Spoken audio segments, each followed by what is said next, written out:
Well, if you're wondering why I'm dressed in my finest work garb, well, let me rewind things a little bit.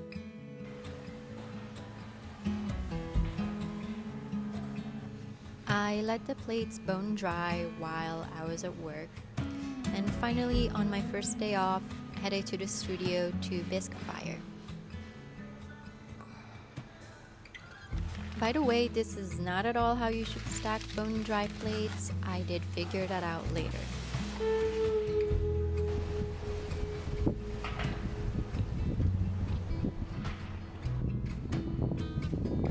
Then I worked on some other projects. Then my husband had time off from work, which is very rare, and we decided to go visit Big Bend National Park. Lots of vast desert and the best stargazing, and we saw the biggest shooting star. Like if we made a wish, we'd probably be billionaires right now. But we didn't. Instead, I came back with a bad cold. Okay, now that you're all caught up, it is the middle of my work week and it is early, but the hustle does not stop. I do feel better. I am not as congested, although I still have a bit of a cough, but nothing that a good old cup of coffee won't be able to fix, at least for a little bit. I found this glaze after a lot of internet research and was very intrigued by other people saying that it broke over texture so well that it just took one coat to get great color variation, which felt exactly like what I had been looking for. I'm still trying to figure out how I feel about glazing, and I will do anything to make the process easy.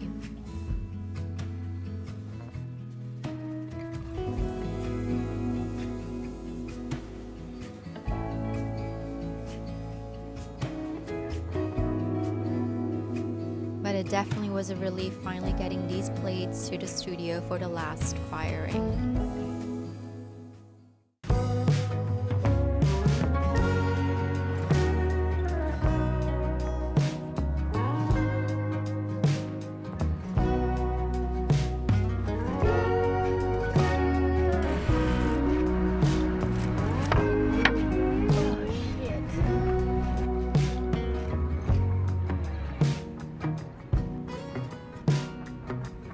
Okay, so it's been a minute, but we just dropped off my plates, and it cost, for 12 plates, it cost me $216 to get them glaze fired to mid-range, which is big yikes considering that I didn't test this glaze, and so fingers crossed, but we are expecting to get them back in time for my flight to New York, and so I should have a full set of plates to bring home for the holidays, and I'm excited about that.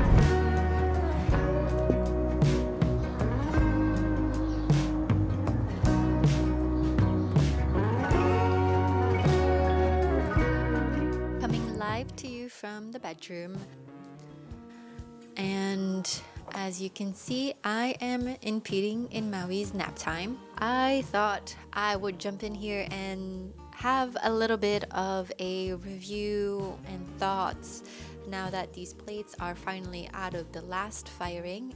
And let me show you. Ta-da!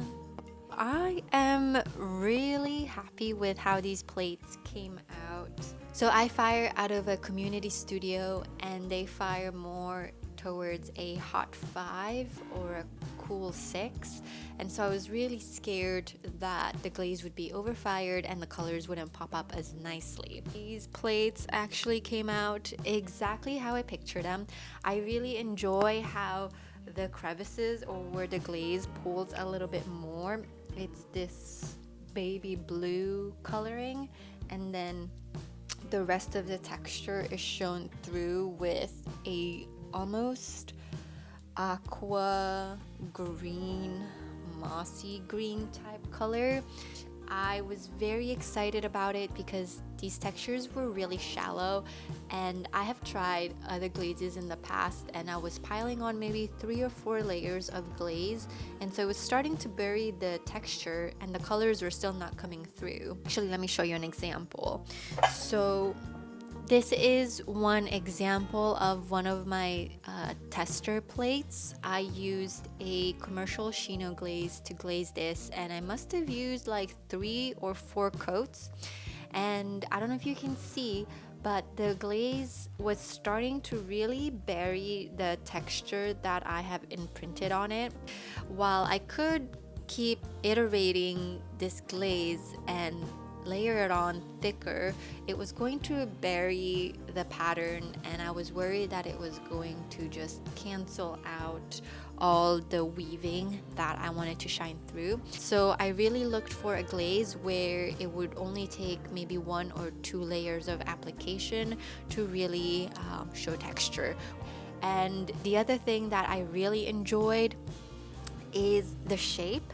I think I am really in love with this type of plate. It's, shallow enough that it can still count as a plate, but deep enough that it can hold at least like a little bit of more meaty and more saucy type of dishes. I was really deeply inspired by Imari porcelain shape. And so I thought it was just really cool, and I really enjoyed how someone in the comments called them coupe plates. I just love the shape. I'm just going to go all in on this silhouette because it just makes me so happy, and I have so many ideas on how to use them. As a matter of fact, I wanted to show you one of the other samples of the coupe plates that I have, which is this one. I call this the Calamansi plate series, where I just really did a carved design and put underglaze under a clear glaze layer. And again, this shape is just amazing, and so I will have more of these plates coming out too. Just, oh my goodness, I'm so happy with it. One feedback that I did get from my mom when I brought these plates to New York is that they are a little bit heavy. I didn't take into account that the glaze, once fully vitrified, would actually add weight to the plate, and